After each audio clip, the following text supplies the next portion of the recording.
Listen close, I am a craft master. Grind now and know the shine coming after. What's going on, everyone?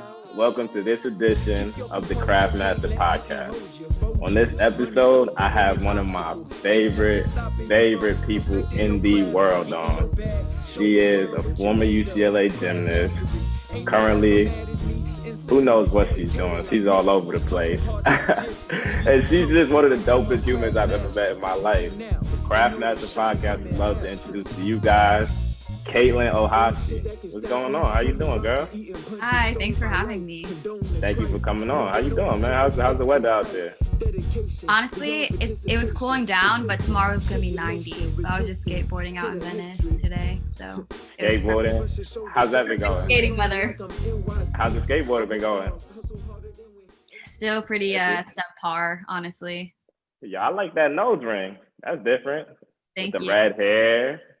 Background dope. I see you. You doing your thing, girl.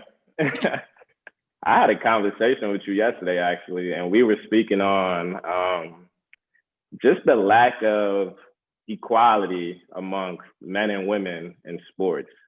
I think we've taken a lot of strides in society to, try to fight for more equal stuff. And I think a lot of women's athletes have been able to speak out about unequal pay, for instance, and certain opportunities that we don't get to see. But the thing is there's so much more that we're lacking on top of that. I talk a lot about like ESPN, and we have a whole separate one, ESPNW, but it's like, how do you actually get that channel? It's something you have to pay extra for. It's not something you just get. So a lot of the time, people don't even have the opportunity to be able to watch us. And so I remember college gymnastics finally got on ESPN for the very first time 2 or 3 years ago or something like that. And so really? that was That was you guys, right? Was that you guys? Yeah, it was us. It was Oklahoma and UCLA. Yeah. I actually do remember. I remember you was talking about that. You was like, we're gonna be on ESPN. You was just so excited about that. It's crazy because even like people watch gymnastics. I got so many like messages from it just being on ESPN. They're like, yo, that is sick what you guys do and blah, blah, blah. So it's like, we're just not really even seen a lot of the time. And then on top of that, I feel like when I won ESPYs last year, it was so like the comments that I was getting is like, she's going to win only because she's a female. Or for instance, I think women's talent is degraded because, look at her body, look at her, how pretty she is, something like that, versus like actually giving us the respect that we deserve. Yo, gymnastics is hard. Like them flips. Yeah, I'd kill myself if I tried to go out there and do that, man. That's probably one of the most difficult sports there is. What's really more difficult than that? Like doing all them like aerial flips and just you gotta have swag too. You gotta land perfect. You gotta have a perfect landing. It's very detailed too. Talk about the detail that goes into that sport. It's a lot of mental stuff. So for instance, I feel like on top of the craft, we gave up everything for this sport. It's like we're in the gym. Like what? I didn't do school really. I was homeschooled for 4 years. I moved away. This is in high school. Yeah. Okay. So we're taking it back to when you guys were a lot younger. I started gymnastics when I was 3. I moved away from my home when I was 9. I was on the national team competing internationally by the time I was 12. Really? Yep. And you moved, what you mean? You moved away when you was 9. Where'd you move to?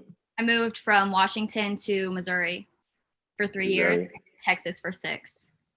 And basically all I did there was train. How was the training? Was it rigorous? Definitely. 7 hours a day. 7 hours a day of doing what? Flips? Pretty much just getting in trouble for 7 hours straight. But we did a lot of conditioning and strength. And then on top of that, we have 4 events. So you have to make sure you get into every single event and make sure you do all the routines that they want you to get new skills. So I would spend 3 hours just on one event on bars every single day. My hands would be ripped, like I had calluses everywhere, bloody. I would get infection. It was a lot. Wow.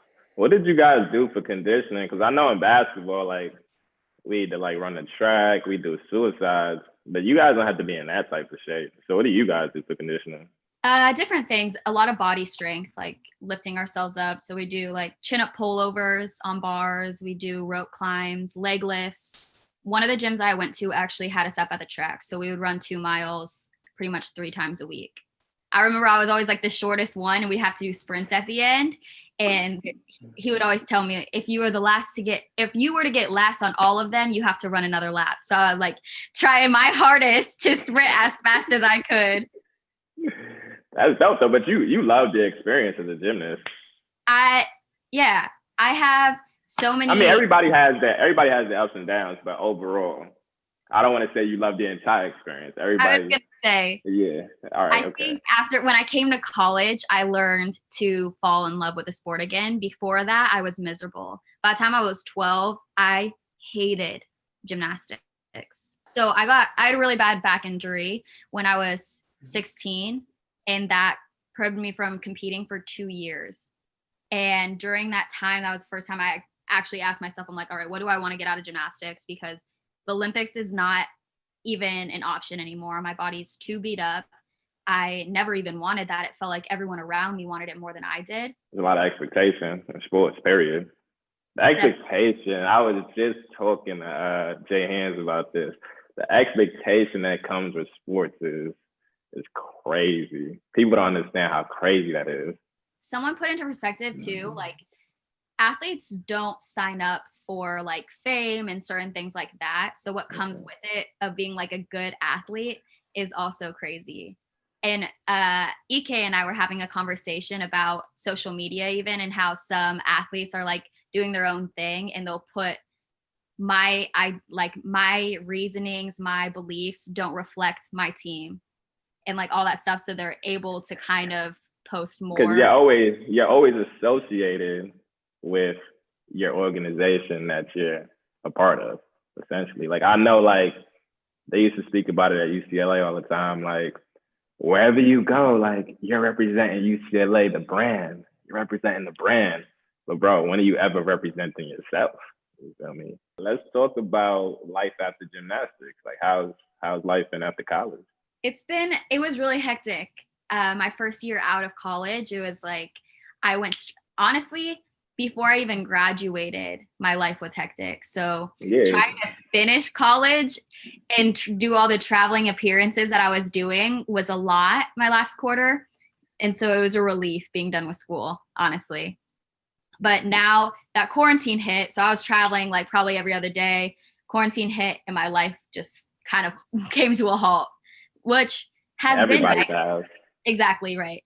It's been nice though, because I feel like I needed that time to like debrief and figure out everything that I wanted to. And I try to prioritize creativity, and this has given me that space, that time to be able to do that. I was sitting on ideas for a year. So COVID has actually allowed my project to come to life. That's what a lot of people don't understand. Like COVID allowed this podcast to come to life, because I was sitting around and I was like, yo, I mean, basketball is basketball, and it's not always gonna be there, but for now it's gonna be there. But I need to do something else, bro. And like I really had this love for podcasting. So I was like, all right, I have all this time to think. I just have all this time to just create, and I'm gonna just go forward and do it. And the COVID was able to do that for me, and a lot of other things, but this podcast in particular, COVID was able to do that. So that's dope, man. That's dope. You always hear people say like, COVID, this is horrible. Like 2020 is whack, but you put it into perspective, it's not that bad. I mean, it's bad. I don't want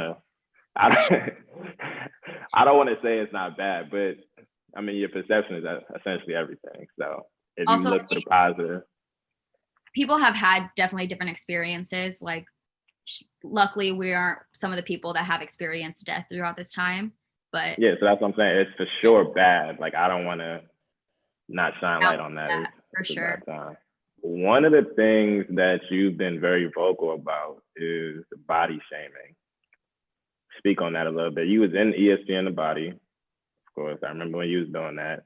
I started getting body shamed by the time I was probably 14. I started hearing comments like, you look like an elephant, you look like you swallowed a pig, certain things like that. And my mom's really healthy. So when I was growing up, we pretty much only shopped at Whole Foods, eating organic food. I pretty much lived off of vegetables and hummus, occasionally chips, but that was my lunch and dinner. So I think that being in the gym where our bodies are constantly visible to like the public and to our coaches, it's something that's really easy to nitpick every single thing of your body. And I heard it so much that I started to believe it. Gymnasts are so young when we're training. So to hear that constantly growing up, like, you're never going to be good enough, you're too fat, and that's why you can't make this skill. It was like, we would create the sickest games. We would try to eat less than 500 calories, me and my friends, and see who could eat the least amount. And now I'm like, wait, I eat 500 calories? I eat 500 calories as a snack. You know what I'm saying? Yeah, 500 calories. And we're training like crazy. I remember there was a point when I was at training and I couldn't do like any of my routines because I was so deprived of like energy and nutrition. And so I had a horrible relationship with food. I just thought it was bad and we weren't supposed to eat it. But coming to college, I started talking to nutritionists and understanding what foods are right and wrong was so beneficial to me, because then I could look at food a different way. Like, this is for my body. This is fuel. This is our gasoline. This is what we need to survive and to be able to be healthy, because our bone, when you're deprived of food, your bones are more brittle. You're more susceptible to injuries. I think that's something that I had to figure out and go through. But it was a lot, because I would be in the gym hearing that stuff and then I'd come home and I'd hear more of it. So I couldn't separate myself from gymnastics when I was out of it. I felt uncomfortable being in front of my mom. My mom would make comments. Now it's crazy because I know she always wanted the best for me. And that's how she pushed me to be my best. And I think during that time, it might've been what I needed. We've had a lot of conversations about it now. And she's so ready to accept faults that it's really cool having a mom like that. But at the time, Shout out to Mama Ohashi, man. But yeah, no. So I think that it just created this horrible image I saw. And then when I started talking about body shaming, I realized how prevalent it was. And it wasn't even like, I didn't even know what I was doing at the time. I started my blog my sophomore year of college with one of my friends, Maria. We're like, let's talk about body shaming. And we started telling our stories. And from there, things just popped off. I was like, wait, I didn't know what was going to come from that. But realizing how much it's helped other people be vocal and share stories. That's why I'm a huge, huge like supporter of sharing your stories. That's why this podcast is going to be amazing too. I appreciate that. Yeah, I remember that was something you always used to speak on, just body shaming. Before you even came out public with it, that was something you always used to speak on, and just speak on the common, just like misconceptions of being a gymnast. What would be some other misconceptions you think, or actually, that just aren't known to the public as being a gymnast? I think every sport, you realize that everyone gets to see the gold, the shiny, the best part of you.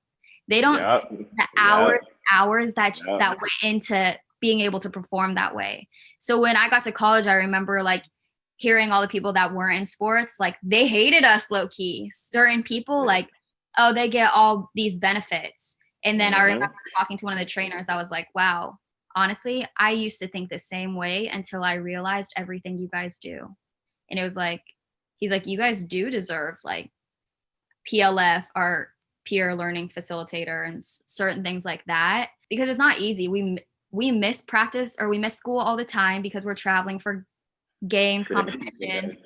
We used to miss, y'all didn't even miss that long. We used to miss from Tuesday to Sunday. Yeah, we wouldn't miss that much, but you guys for sure did. We would miss 5-6 days at a time.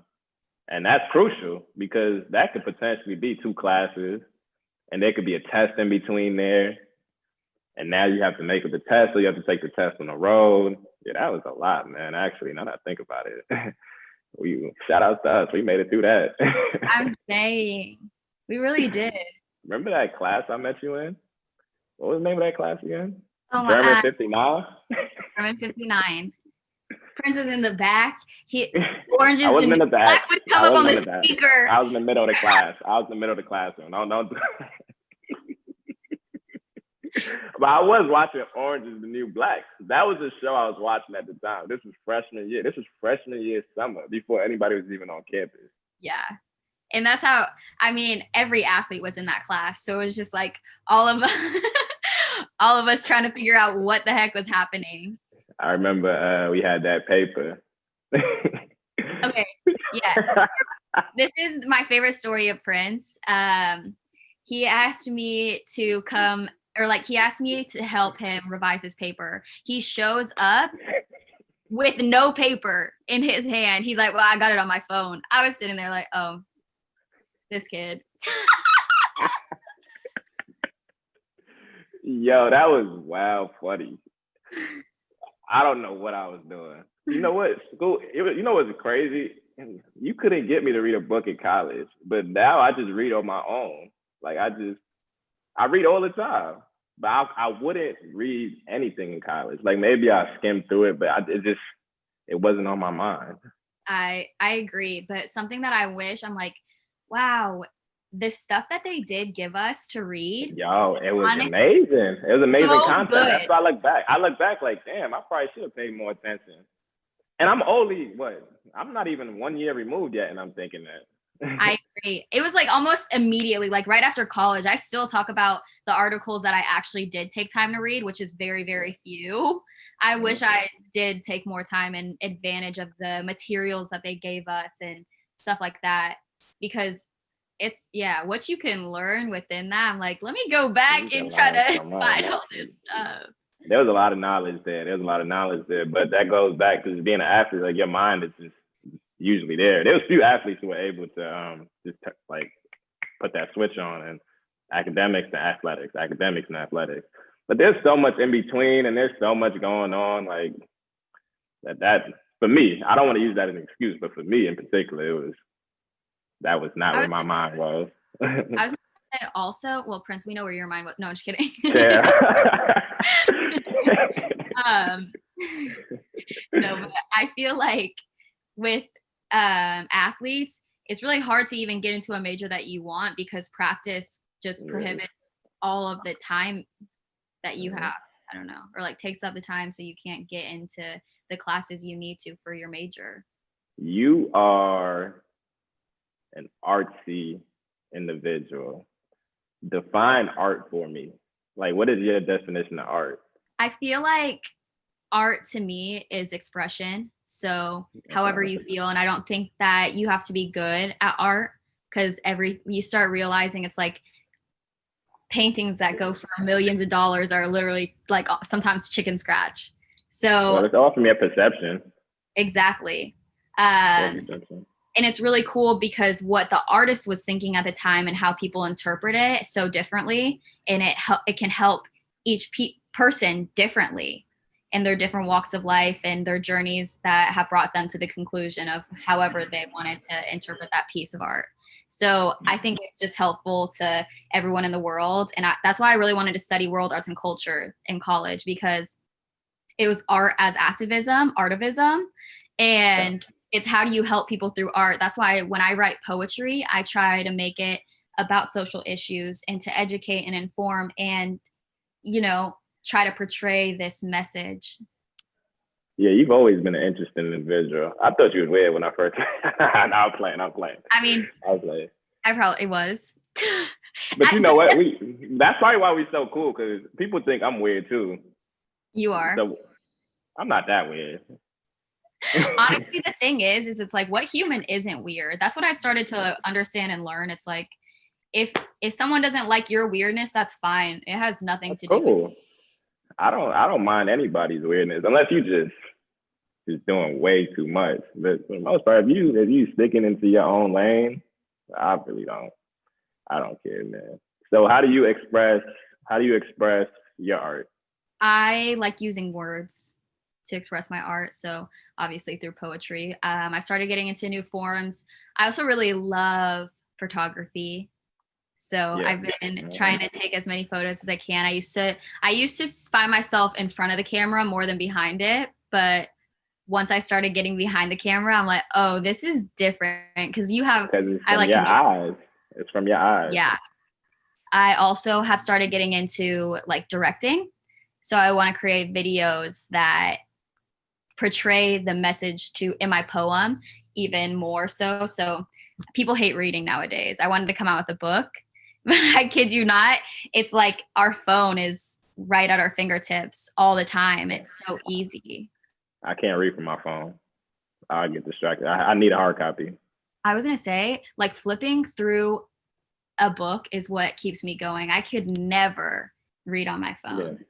Because you see me, like, sometimes I think there's something wrong with me because I read a page and I like think about it like, yo, I really don't know what I just read. So I gotta underline, I gotta write, I gotta circle things, I gotta go back, read it 2-3 times. So nah, I can't do that on the phone. Somebody will text me, somebody will call me. Like there's way too many distractions on the phone. Yeah. So that's not. I know. I see how you be reading because you send me some pages. I send you stuff sometimes. Circled, everything. Yeah, I had to start doing that so I could comprehend it just a little bit better. And say I think I need to do that because I was trying to get through a philosophy book right now, and that is. Ooh, yes. If you're doing philosophy, you for sure have to do that because so much of it goes over your head. And some people read and they try and get it over with, but sometimes you just got to take the knowledge and like just read like one chapter and just take that knowledge in and just sit on it and then go to sleep, wake up, think about it some more, and then read the next chapter. I'm really bad at reading because every time I read, I just go to sleep. I'm like, oh well. Reading makes you tired, bro? Yes. Okay, that's different. You know what? It did make me tired when I was younger. Let's switch topics here a little bit. You have a very close kinship with another very famous gymnast, Simone Biles. Talk about you guys' relationship and how you guys come to become so close. I feel like gymnastics is such a small knit community. So when you're on the national team, there's about 20 girls that are on the national team as well. Everyone kind of, has this friendship and this family. We have this camaraderie, and me and Simone automatically just from the jump, we're the two smallest on the team as well. So I feel like we just got along. I remember meeting her when I was in a level 9 gymnast at like Westerns. So we were probably 10-ish when we first met. And then she tried making the national team in 2010, I believe. So this is my second year on the national team. She didn't make it that year. And I remember we were in the same group. She fell twice on bars and was like ecstatic because she made one of her skills. And so having that type of mindset, she was just happy to be there. And she was like, I'm gonna try so hard to make the national team next year. And we all looked like, all my friends, we looked at each other and we're like, good luck, Really? It's crazy to see where she's at now. She's the GOAT, right? Oh, 100%. She's the GOAT. She's the GOAT. Untouchable. She's unreal. And so the next year after that, boom, Simone, right up with us, very top. I'm like, she's crazy. And then it's just keep constantly progressed. And you can see that obviously now she could fall like 20 times and still be anybody. Honestly, the best part about Simone is that she is even better of a friend than she is a gymnast. When I was injured, I tried pushing everyone out of my life. Like it was hard to watch my friends continue to do gymnastics and like be able to progress and winning worlds and all this stuff. And it's like, as happy as I was for them, I was so hurt with life because I wasn't there with them. And then going through that, she was the person that was constantly reaching out to me and trying to get me back like, hey, we miss you, love you, like all this stuff, checking in to make sure. Shout out to Simone Biles, man. Shout out to Simone Biles. She was supposed to go to UCLA, right? She was supposed to come to UCLA, but she's, too busy kicking everyone's ass. That's what's up, bro. I didn't know it was that tight. I knew you guys were tight, but I didn't know it was that tight. It's been so long since I've seen her though, which is hard. But I'm going on tour with her next year, which was supposed to be happening right now, and I'm so excited for that. That's your best friend. That's your best friend, right? Back to the old days. Well, I don't know if we could say best friends still, but I mean, definitely one of them. The love is there. That's family, honestly. Yeah, that's your sister. Let's talk about a time where you've maybe thought of giving up. Has there ever been a time like that? Every day? No. Yo, you're like the third person to say that, bro. Every day. That's so real, though. You're like the third person to say that every day. Why? Speak on that. I think it's sometimes like life isn't flowers and rainbows. It's not what you think. Yeah. But I feel like I've learned to almost accept that. And it's like, we try so hard to figure out life and its meaning and purpose and all these different things. And I'm like, at the end of the day, we're all the same. We're going to die one way or another. We bleed red. And so, I remember like one time with sports, especially, that's when I really wanted to like give up. I was done. I was over it. I definitely had thoughts of suicide, probably not for the right reasons when I was younger. I would write in my journal a lot and just feel like I had no one around me. And and I feel like that's how a lot of people feel. And there were so many people to my right and to my left that were going through the exact same things, but it was like we didn't even talk on that level to get to know like the struggle that each person internalizes and goes through. Anyway, but yeah, I feel like isolation and being alone was one of the things that made it so hard because I didn't have my family with me most of the time, and when the family that I did have around, it wasn't competitive. It's competitive. It's so competitive, huh? Yeah. Also, I was not in a good environment or headspace. And so when you don't really have like friends or people to rely on, it was just like, whatever. That's my journal, my writing is the reason why I've been able to make it through. Because that was like the one thing I could put out emotions that I didn't even know I was feeling at the time. You know, it's crazy. I've known you for a while. You feel me? And I'm learning more about you as we go, obviously, but I would have never guessed that because your demeanor is just happy. You always laughing. I don't know why you laughing sometimes, but you always laughing. Look, you laughing right now. And like, that goes to show you, like, sometimes you really just don't know what's going on with someone because I would have never, ever guessed it. Now, as I've gotten to know you, obviously, we talk and we've had conversations and I've gotten to know you a little better. But before that, like from the outside looking in, I would have had no idea. I remember freshman year I came in and they asked me what was a misconception about me. I was like, that I'm always happy because people really do think that I laugh a lot. But I would say, honestly, life has been so amazing since I feel like got to college. There were ups and downs. Freshman year is the hardest, I would say. But just speaking, I feel like I'm really happy. My mind's clear. I feel good about life. I feel like I am taking the right steps to be the person that I want to be forever and always. But like I don't want to be complacent. I want to constantly grow. But, just trying to be happy and live life to the fullest. You live a dope life, though. I say that all the time. You're one of my favorite people ever. I read an article about you on CNN, and yeah, CNN, big time, I know. And something caught my eye. You said, I felt alone after my viral routine. You got a lot of love after that viral routine. So I'm gonna need you to elaborate on that just a little bit more. I wish I even remember saying that, but I feel like maybe the biggest thing with after my viral routine, was being pulled in so many different directions all at once. It was crazy that I remember I didn't get time to journal for like a month afterwards. And I was trying to put my energy into, my friends and certain things like that when I had the time. But at some point I was like, I need to stop. Like when I have a second to breathe, I need that space to breathe. So I feel like being alone was something I actually probably needed. But I didn't get that. It was this superficial stuff that was happening in my life, quick paced, people that you have to I'm not a small talk person. I'm not great at it. And it's hard for me. It's energy. And sometimes I don't have that.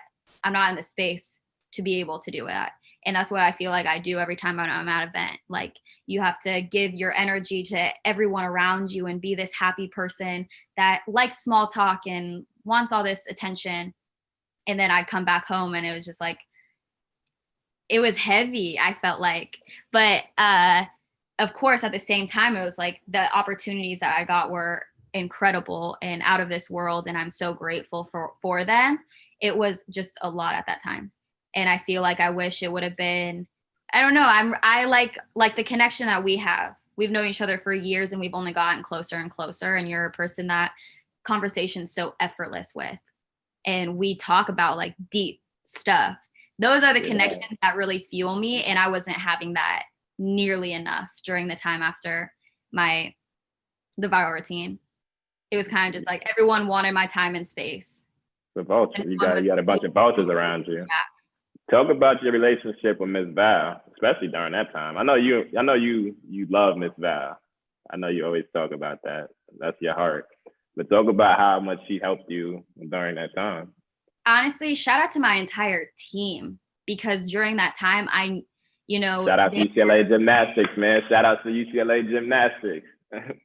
My teammates were my life, and Miss Val too. I remember sitting in like upstairs in the offices in Morgan, and I was just, I don't even know what I was doing. I just started crying, and I came over to the room to Miss Val's office, and I was like, I'm just so happy. Like life is crazy the way it works because I went through hell literally to get to where I was. And so for that to happen, it was just like I never ever would have imagined in 1,000 years. But Miss Val's that person that she has so much light in her heart and allows us to let ours shine as well. And I feel like before that, gymnastics was an expression to me. And we talked about art. Gymnastics is art, sports are art, and that is us, our bodies that we're using to express ourselves. And so I got a lot of swag. I got a lot of swag. No one moved like you on the court. How did I move? Show me how I move on the court. So like nonchalant, chewing your gum. I remember that very distinctly. Friends on the court. I wasn't chomping. Don't do that to me. I wasn't chomping. Yeah, you low key. And then out of nowhere, boom, slam dunk. Go viral, and then you wouldn't see Prince for a minute. No, but so I feel like Miss Val, the reason why my routine and so many other UCLA gymnast routines went viral is because Miss Val opened up the gateway for gymnastics to be that lighthearted, fun sport where it's like, you guys see us having fun out there. And we truly are. Like, that's no lie. Like, that's no joke. And other teams, I feel like, are trying to get to that level now where it's like, it's this competition still where it's serious, it's nerve-wracking, but you're having fun. Because you realize in college, it's like, all right, I got 4 years left of gymnastics when you show up.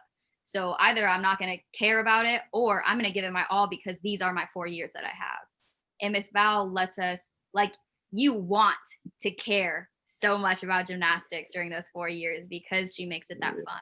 So let's talk about your MJ routine and what inspired it. Before you even get into that, let it be noted that you told me about 4 months before that you're going viral this year. And you, I know you remember that. You was like, bro, I'm gonna go viral with this. And I was like, all right. And you went and did that shit. Put it out in the universe. You did put that out there. Well, okay, so my junior year, I went viral. I don't know if you remember this. Yeah, I do remember it. It was on Facebook, and that's when I had just straight up all Michael Jackson in it, my routine. And then it got deleted for copyright issues. But that routine, I kid you not, got viral quicker than the second routine that everyone knows about, the Perfect 10. And that one wasn't even a 10. It was a 9.5 or something. So close to a 10, but it wasn't that. So now it's funny when everyone's like, oh my God, you went viral because it was a 10. I'm like, one, that was like my 11th 10 that I got. But also, that's not the only thing that drew people in. What inspired the Michael Jackson? I think my mom listened to Michael Jackson like when I was young. So growing up, you know, and Michael Jackson is like timeless, and anybody from any culture, any age can groove to Michael Jackson. Your swag was crazy in that, bro. I'm not gonna lie. I watched it like 100 times. I was like, yo, her swag is crazy.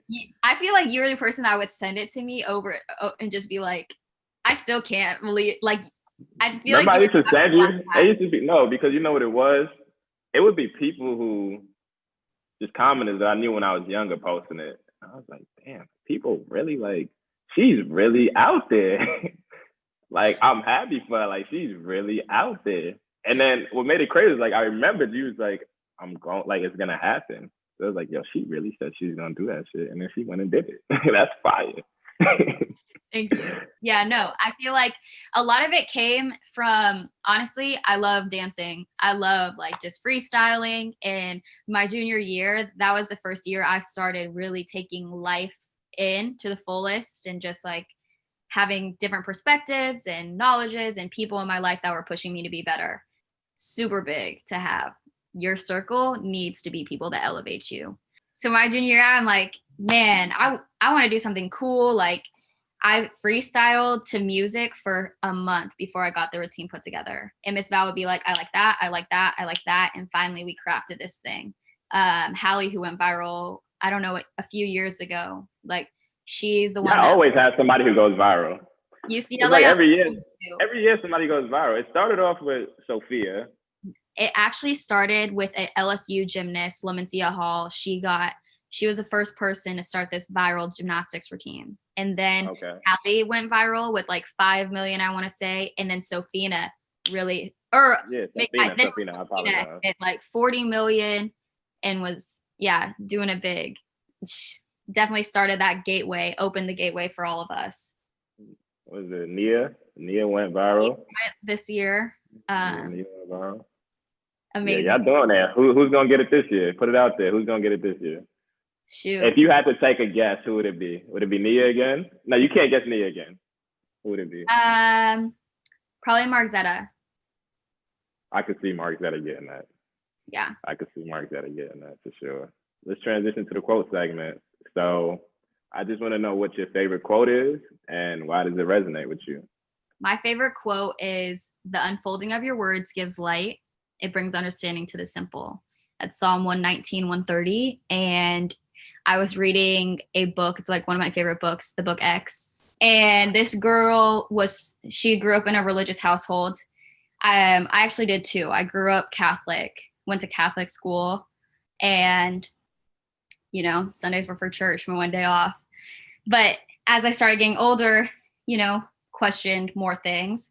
And she's kind of the same way. She's like, my parents, I will never be as religious, quote unquote, religious as my parents. But she's like, I feel like when you talk to people and you talk about love and pain and all this stuff and suffering, you can create an umbrella with your words and create a home. And I feel like that really stuck with me because when I started sharing my story throughout college and got so many people that like started, just the remarks I would get from it, like people were like, thank you so much. You helped me. I used to wear bandages because I have skin condition.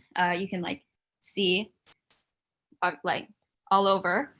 And I used to be so like ashamed of it, kind of embarrassed. And everyone would be like, come up with different explanations for it. Anyways, I hated looking at it and seeing it. And then one day I was like, this is my skin and it's so beautiful. And I'm actually really happy. I think it looks dope. I mean, if it doesn't affect you like physically, like I think it looks dope. Like it's such a unique look. I told you that before.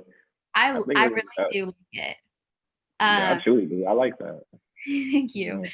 But someone was like, you allowed me to take off my bandages because you like exude this self-love and confidence with it. And things like that really stick with me because I got to share my story and people also simultaneously have felt it and they feel like they're not alone. I feel like I'm not alone. It helps kind of everyone together. And so, yeah, I guess that's one of the reasons why that quote really sticks with me and is important to find healing throughout words. Like when you share your story, there's this, it's like you finally acknowledged it. I think I was going through something one day and I was writing and it was like acknowledging the elephant in the room, because whether someone even knows what that elephant is, they could feel it throughout your energy, your like how heavy you're carrying yourself.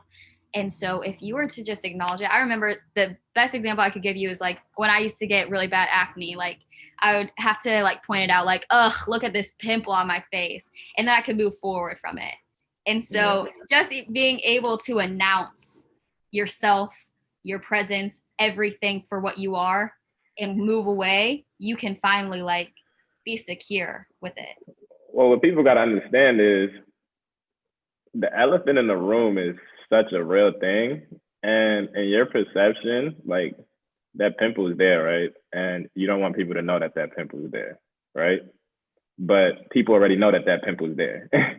You feel me? So it's like people already know, so it doesn't matter. Like people can sense things like that. Like, if something's wrong, like naturally, like you can sense that something is up. Exactly. Exactly. So you just gotta be true to yourself. Obviously, you know we have these conversations all the time, but you just gotta be true to yourself and be who you really are, and just show people who you really are. And the people who don't identify with it, that's okay. You don't have to dislike them or shame them. It's okay. They could go about their business. And the people who love you for who you really are, you get that genuine connection with them. All right. So I want you to recite your art, express yourself, and give me a poem. I know. I'm like, okay. We didn't really discuss which one. So what is it? Whichever one comes to you, whichever one you want to, whatever art you want to put out there. Things I don't say out loud. My head is in the clouds and I don't hear a single thing you say. Press play, wait, rewind. Is that what you said? I stumbled on my words while chewing a mouthful and quickly swallowed for nothing to come out. I don't like you, nor do I want to hang out. I am a lesser version of me is all I really want to shout. I doubt myself time after time. There is a gaping hole in this heart of mine and I can't help but think it will always be there. I treat people like disposables and I know I'd hate to be treated the same, but sometimes life isn't fair. How dare I say this? Because I've been there and maybe that's why I am this way. Oh, I said I didn't care. Well, now I'm saying I do. But like I said, these are things I don't say out loud. Emails crowding my life, are they that hard for me to read? I'd rather read comments and notifications, pretending that if they all went away, I would still be okay, when truthfully, I don't know. I do know I don't want to fuck you, but I probably still will. My willpower is low and my self-esteem lower. I preach, but I don't think I live up to the things I say. I don't believe in God, but I still kneel down to pray. I like traveling and use it as an excuse to be inconsistent. I'm actually mad, but I'll stay quiet in order to remain distant. I'm only pushing you away because I'm afraid to feel the pain. And no, I don't need to explain. Not now, not ever. Things I don't say. I'm still hurt by my mother's betray. Am I that horrible you would pick my abusive ex, or is it because of how much I weigh? I refuse to step on a scale, not because I'm against them, but more so because I'm afraid of what I'll do. 6 unanswered messages. Can't you get a clue? I am ghosting you. Would it have been easier if I told you? Screwed up and been through it, but I'm getting past it. But I see someone to my left to pass me, and it brings me to my past. Gymnastics class made me believe that I was never enough, and please don't tell me otherwise because I'll call you on their bluff. That is something I will say, but like I said, these are things I don't say out loud. I love to perform in front of a crowd. Oh, did that make you proud? Why would it make you proud when I wasn't doing it to please or entertain you? I barely know you, so don't try and kiss up to me like you're my boo. And now we're through. Wait, I miss that attention. Baby, I'll fight for retention. Things I don't say out loud. I do make myself proud. I'm not perfect and I make mistakes, and we'll see how many times it takes, but this is me taking back mine, and this time I won't be afraid to speak my mind. That's tough. That's tough. How long it took you to write that? It wasn't too hard to write, honestly. It was so fun for me and like easy that I was just flowing. All right, well, we're gonna wrap up this episode of the Craft Master Podcast. Katelyn, I appreciate you coming on. You know I love you, girl. And keep doing you, man. Keep inspiring. Keep being you. Keep just giving that positive energy to the world. And we'll talk soon, love. Same to you. Thanks for having me. Love you. Can't let nothing hold you, fold you, run it over any obstacle. Ain't nothing stopping you from perfecting your craft. Just get in your bag, show the world what you're made of. Craft mastery, ain't no rapper mad as me. Insane, dedicated like Nipsey. Hustle harder than gypsies. Listen close, I am a craft master. Grind now and know the shine coming after.